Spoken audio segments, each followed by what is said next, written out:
Pablo, gracias por esperar. No, por favor, tenemos que pensar juntos y ayudar. Me están llegando muchísimos mensajes en las redes sociales de gente que pregunta dos cosas y creo que esto es importante. ¿Cómo ayudar a la víctima? Y la otra pregunta más difícil es cómo detectar a un posible violador. Estos son como los dos puntos que hay que pensar. ¿Son detectables los violadores, Pablo? Lamentablemente no, porque tienen uno podría decir como una doble personalidad, funcionan muy bien y normalmente no tienen conductas extrañas en lo familiar, en lo laboral, pero como ustedes decían, son como chacales, son como aves de rapiña, están esperando el momento para jugar su perversión. Y esto está claro, ustedes recién decían, la víctima estaba bajo sustancias tóxicas porque lo había elegido. Bueno, eso es un aspecto que por supuesto habrá que trabajarlo después con ella.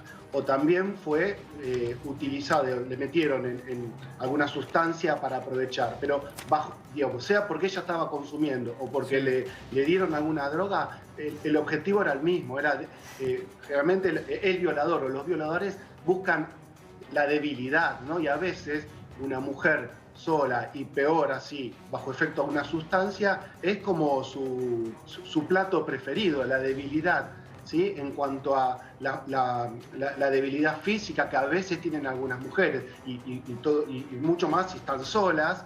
En general pasa esto, ¿no? Que buscan que esté desorientada, sola, en un contexto donde ahí se puede jugar la violación. Y después, ¿no? Digamos, ¿qué se puede ver? Que hay que endurecer las leyes y hay que seguir enseñando a que sea desde bajo una perspectiva de género, con una protección integral de las mujeres. Porque esto es lo que pasa, que vuelven a salir, que a lo mejor están un mes, 2 meses, un año, 2, 3, pero no se cura porque no tienen empatía y disfrutan, ¿sí?, del sufrimiento que le generan a las víctimas. Claro. Eso con respecto al violador. Se excitan con el sufrimiento de la víctima, Pablo. Exactamente. ¿Sabes Entonces, qué te quería consultar? Dale, sí, ¿Sabes lo que te quería consultar? Mientras vos estabas haciendo el relato, yo te escuchaba atentamente.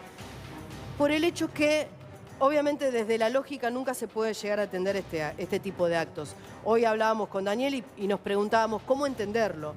Pero el nivel de impunidad que manejan, esto de abusar sexualmente de una joven a plena luz del día y delante de absolutamente todos los que se encuentran en el lugar. La verdad es que no sé, no lo puedo entender. No entra en mi cabeza. Porque nosotros tenemos una lógica y ellos tienen otra. No lo podemos entender. Claro.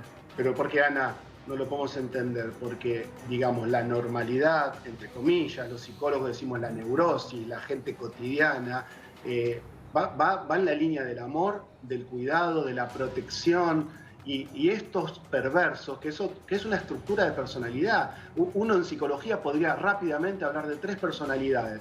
La psicosis, que es la locura, las perversiones y las neurosis. Básicamente, podemos distribuir en 3 grandes personalidades. La neurosis es la normalidad, la psicosis son las locuras y las perversiones son estas, son hombres por sobre todas las cosas. Hay algunas mujeres, pero por sobre todo hombres que lo más difícil de que nos cuesta comprender es que disfrutan lastimando, disfrutan cuando le generan un dolor a la víctima.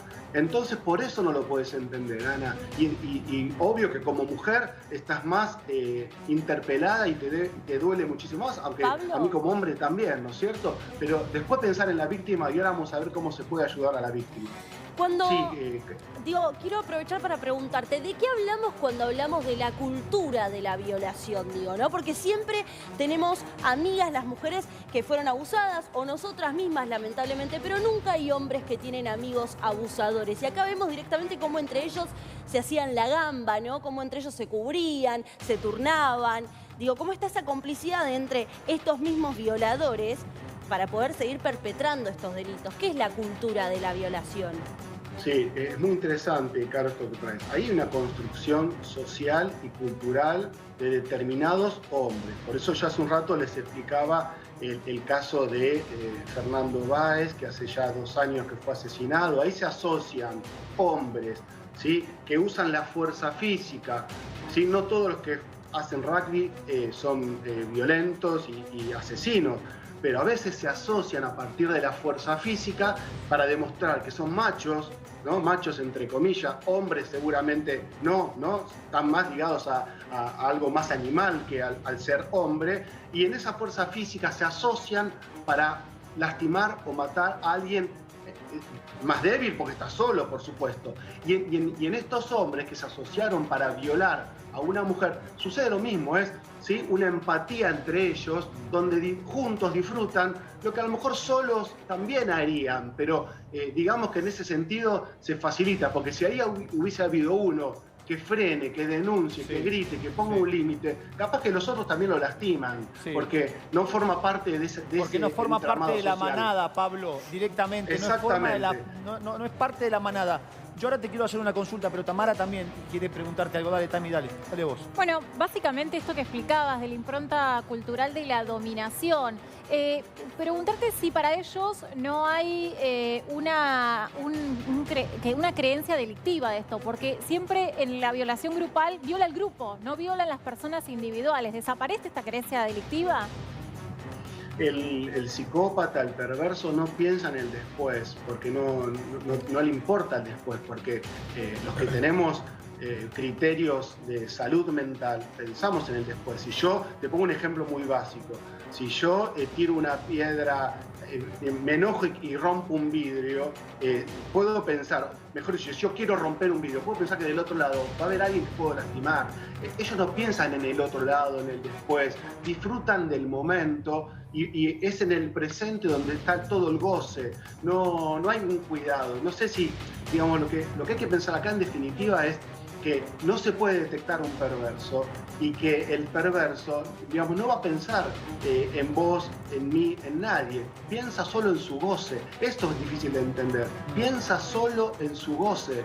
Son narcisistas, son Pablo, violentos y se miran solo a ellos mismos. Si miraran a la víctima, frenan. hablando de eso precisamente, pues no sos psicólogo pero no abogado, pero mucha gente se estará preguntando y nos preguntamos si son tratables, son curables, porque es un gran interrogante qué hacer también desde el sistema penal y judicial con este tipo de gente, porque si un violador no es recuperable, digo, es un debate también que siempre está candente cuando surgen temas así. Digo, porque ¿de qué sirve darle 10, 15, 20 años si luego van a seguir haciendo lo mismo? Mira, yo no soy abogado, pero trabajé 10 años en un instituto de menores, en una cárcel de jóvenes, y entre los pacientes que tuve en esta cárcel de jóvenes, me ha tocado alguna vez como paciente entrevistar a un violador, a un adolescente violador. Es muy difícil lo que voy a decir, porque yo como psicólogo confío en la especie humana, trabajo a favor de la salud mental, pero una persona que se estructura desde la adolescencia, desde la niñez, ¿sí? Desde la estructura psicopática y perversa, no se desarma eso, porque ya es su modo de mirar la vida, de interpretar al otro. Entonces es un problema serio para la justicia, pero la verdad que a mí no me importa en ese sentido la justicia y las cárceles. Me va a importar siempre estar del lado de las víctimas y por sobre todo de las mujeres, ¿no? Pablo. Entonces me parece que lo que va a tener que hacer la justicia es endurecer las leyes, ¿sí? Y realmente formar a la justicia y a los jueces realmente con una perspectiva de género hacia el cuidado integral de la mujer. Me quedo, Pablo, es una ley, pero no se está cumpliendo eso. Me quedo con esta última frase que dijiste, que para mí es una de las más importantes.